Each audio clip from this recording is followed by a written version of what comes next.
জগন্নাথ দেব উঠে পড়েছে, দেখতেই পাচ্ছেন। আর এখন বাজে 8টা। নমস্কার, নতুন একটা ভিডিও নিয়ে চলে আসলাম। মাসি চলে এসছে আর আমরা ফ্রেশ হয়ে গেছি। সবাইকে শুভ নববর্ষের জন্য অনেক শুভেচ্ছা জানাই। তো সকাল থেকে তো শুরু হয়ে গেছে, সব যারা যারা করেন নববর্ষে সবাই পালন করেন। আমাদেরও বেশ মোটামুটি কাজের চাপ, মাসি কাজ করছে, আওয়াজ পাচ্ছেন হয়তো। আর আমার সকালবেলা ঘুম থেকে উঠে আজকে প্রথমেতেই বাংলার শরীরটা একটু খারাপ দিয়ে শুরু হলো। খারাপ বলতে গেলে এই কানটা কালকে হঠাৎ করে একবার একটু ব্যথা করছিল, অল্প সামান্য।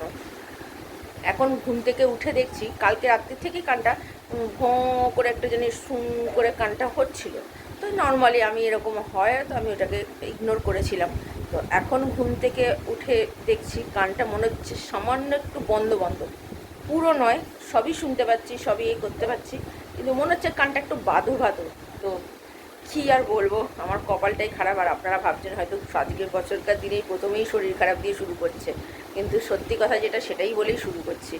আমার জীবন যেটা হচ্ছে, রিয়েলি যেটা হচ্ছে, সেটাই আপনাদেরকে জানাচ্ছি, তার জন্য কিছু মনে করবেন না। তো যাই হোক, তো এখন রান্নাঘরে যাব, মাসির কাজটা হয়ে গেলে রান্নাঘরে গিয়ে রান্নায় হাত দেবো। আমার হাজব্যান্ড দিদেরকে তাড়াতাড়ি বেরোবে। তো ঠিক আছে, চলুন আগে রান্নাঘরে গিয়ে চা করার ব্যবস্থা করি, কারণ মাসির কাজ হয়েই এসছে। তো চাটা করে নিই, তারপরে আমি আবার পরে আসছি। চা বসিয়ে দিয়েছি মাসির আর আমার জন্য। যে কাকু এখনও আসেনি, মিস্ত্রি কাকু। আর এইদিকে দুধ, নতুন করে আর দুধ জাল দিচ্ছি না, কাউকে দুধ নেই। আর এখানে মাংস বের করে রেখে দিয়েছি। আর আমাদের মাসি একটুখানি পেঁয়াজ কেটে দিচ্ছে, ওই জন্য চাটা আগে করে নিই। আদা দিয়ে দিয়েছি।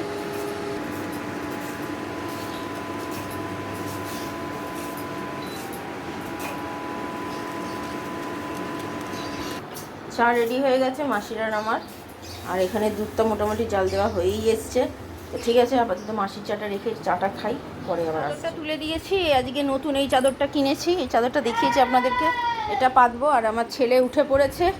আর ওইদিকে ভাত হয়ে গেছে, মাংস এখনও চাপাতে পারিনি, কারণ কি মাংসটার গায়ে নোংরা দেখলাম, এই ঝুড়ির নোংরাগুলো ধরে নিয়ে গেছে। তার জন্য আবার ধুলাম, ডবল করে ধুয়ে জল ঝরিয়ে সব কোটাকুটি হয়ে গেছে। এবার রান্নাটায় হাত দেবো। এই যে আমার ছেলে উঠে পড়েছে। শুভ নববর্ষ সবাই আপনাকে জানাচ্ছে, আমার ছেলে। তো যাই হোক, এবার চাদরটা পাতি চলুন। এই যে আমাদের চাদর পাতা হয়ে গেছে। বালিশের দুটো বার দেখি পরানো যায় কি না, পরানো যাবে আশা করি।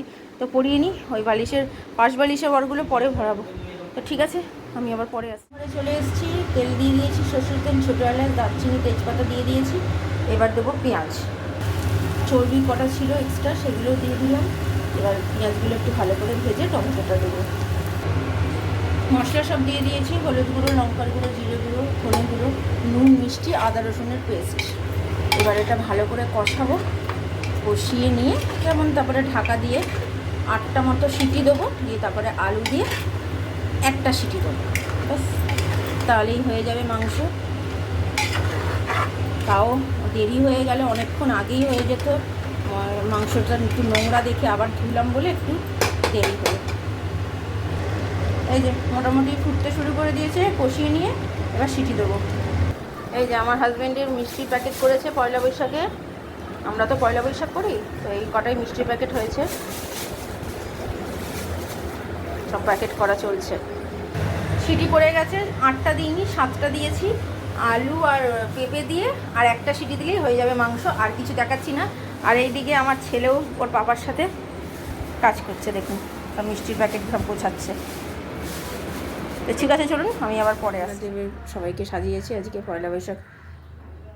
আর আমার হাজব্যান্ড সব এই যে খাতা পুজো করবে, তার জন্য সব সরঞ্জাম করেছে এখানে। আর এই যে বালিশের বরগুলো কেনা হয়েছিল, এই পাশ বালিশের বরগুলো পরানো হচ্ছে। আর বালিশের মাথার বর তো ওখানে দিয়েইছে সঙ্গে, তো পরিয়ে দিয়েছি, শুধু ওপরের মাথার বালিশের বরটা চেঞ্জ করব, তাহলে আর হয়ে যাবে। আর চাদর তো চেঞ্জ করা অনেকক্ষণই হয়ে গেছে। আর আমার রান্নাবান্না সব কমপ্লিট। এখন বাজে 12:15। ছেলে বাইরে খেলছে, এখনও স্নান টান কিছু করেনি, স্নান করতে যাবে, ততক্ষণে এগুলো আমি করে নিই। আমি তাহলে আবার পরে আসছি। আমার হাজব্যান্ড সকালবেলা তৈরি হয়ে বেরোচ্ছে, এটি তাকাও একটু, সবাইকে শুভ নববর্ষ বলো। সবাইকে। এই যে মিষ্টির প্যাকেট নিয়ে যাচ্ছে। আর এখানে আমাদেরকে একজন দিয়ে গেছেন, আমাদের এই ফ্ল্যাটেই থাকেন, তো উনি দিয়েছেন, ওনাকেও। তো যাও তাহলে, ভালো মতো ঘুরে আসো। ছেলেকে নিয়ে বিকেলে বেরোবে তো? বিকেলে বেরোবে। আর এখানে আমাদের মাংস হয়ে গেছে, এই যে মাংস। রাত্রিবেলা ভেবেছি একটু পোলাও করব, আর শসা পেঁয়াজ কাটবো এখন, দুপুরবেলা খাবো। এখন তো 12টা 25 বাজে, বেরিয়ে যাচ্ছে আমার হাজব্যান্ড আস্তে আস্তে ধরে, এখন 2টো তো বাজবেই। যেহেতু আমরা খেয়েছি জল খাবার, তো দেরি করে খেলেও কোনো ব্যাপার না। তো ঠিক আছে, আমি আবার পরে আসি। দুপুরের খাবার সব রেডি। এটা হচ্ছে রাত্রির জন্য রেখে দিয়েছি, এটা আমার হাজব্যান্ডের, এটা আমার ছেলের। আর ছেলের ভাত বেড়ে দিয়েছে, ওর খিদে পেয়ে গেছে, তো তার জন্য ও খেয়ে নিক। এখন বাজে 2:10, আমার হাজব্যান্ড চলে এসছে। তো আপাতত আমার ছেলে খেয়ে নিক, আমরা একটু পরে খাবো। হয়েছে গো? ভালো হয়েছে? সত্যি বলছে না মিথ্যে? নরম হয়েছে তো মাংস? দেখতে ঠিক এরকম হয়েছে। আর এনাকে দিয়েছি বোন মারো চায়। বোন মারো বেরিয়ে গেছে বাবা, ও থাকে না। ভালো হয়েছে বাবা মাংসটা? পুজো তো হয়েই গেছে দেখতে পেয়েছেন। আর এখন বাজে 3:25। Good afternoon. খাওয়া দাওয়া তো সেরে নিয়েছি, একটু আগেই খেয়ে উঠলাম। ছেলে পুরো ভাত খেতে পারেনি, তাই জন্য অপেক্ষা করছিলাম। আমি জানি সকালবেলা যেহেতু আজকে জলখাবারে ভাত খেয়েছিল, তো সেই জন্য পুরো ভাত খেতে পারবে না, তাই অপেক্ষাই করছিলাম। তো পুরো ভাত খেতে পারিনি, তাই ওর ভাতের মধ্যেই নিয়ে নিয়েছি। রাত্রিবেলা ভেবেছিলাম পোলাও করব, কিন্তু দেখলাম ভাত অনেকটা আছে, ছেলে রাত্রিবেলা ভাত খেয়ে নেবে, আর রুটিই করিয়ে ফেলবো। আর পোলাও খেলে না মাংস দিয়ে খেতে ইচ্ছে করে, কিন্তু এত বেশি রিচ হয়ে যাবে, আর তার মধ্যে মিষ্টি টিষ্টিগুলো তো আছেই, বুঝতেই পারছেন। সেই জন্য আজকে আর করছি না, যদি হয় কালকে করব। তো ঠিক আছে, আপাতত আমি একটু রেস্ট নিই, আমি আবার পরে বিকেলে আসছি। আমার ছেলে তৈরি হয়ে গেছে, বেরোচ্ছে পাপার সাথে। এখন বাজে 6:45। খেলা KKR খেলা হচ্ছে, দেখছে। চলো যাও, ভালো করে ঘুরে আসবে। হ্যাঁ ও আচ্ছা, চলবে কেন, কেউ দেখবে না? হ্যাঁ ঠিক আছে, তুমি যাও।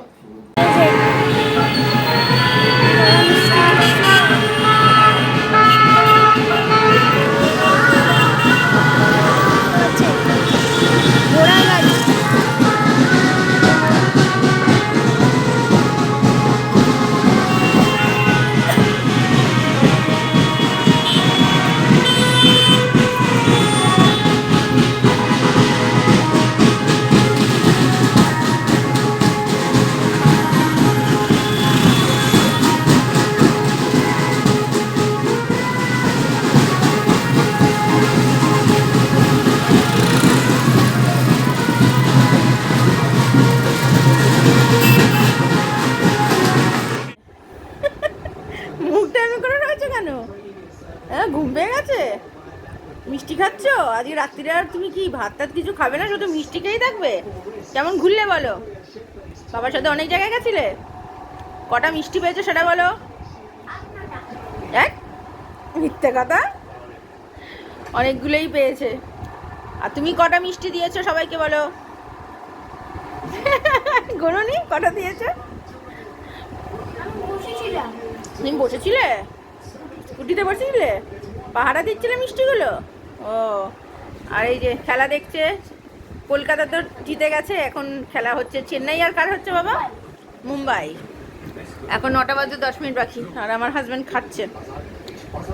ছেলেকে মেখে দিয়েছি ভাত মাংস, আর এটা হচ্ছে আমার হাজব্যান্ডের। আর কালকের জন্য রেখে দিয়েছি, কালকে রাত্রিরে আমাদের হয়ে যাবে। সকালবেলা মোটামুটি রান্না যা আছে, যদি আর কিছু করতে হয় করবো।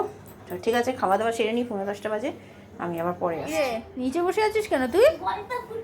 হ্যাঁ, খেলা দেখছিস না এখন? খেলা ছেড়ে এখন এই বল নিয়ে বসে গেছিস?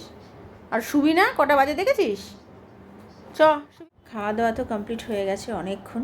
আমরা খেলাটা দেখছি, এই যে দেখছি মুম্বাই আর খেলা হচ্ছে, চেন্নাইয়ের। আর আমার ছেলে এই যে, তো রাত্রিবেলা ভেবেছিলাম পোলাও করব, কিন্তু পোলাওটা করলাম না, যেহেতু আমার হাজব্যান্ড বললো, যেহেতু আজকে গরমটাও পড়েছে আর বাইরে বেরোনোর কাজ ছিল আমার হাজব্যান্ডের, তো তার জন্য আর পোলাও করিনি। রাত্রিরে রুটি করিয়েছি, রুটি মাংসই খেয়েছি, ছেলের ভাত খেয়েছে, যেহেতু সকালে ভাত কিছুটা রয়ে গেছিলো, তাই তো সেই জন্য ছেলেকে ভাতই দিয়ে দিয়েছিলাম।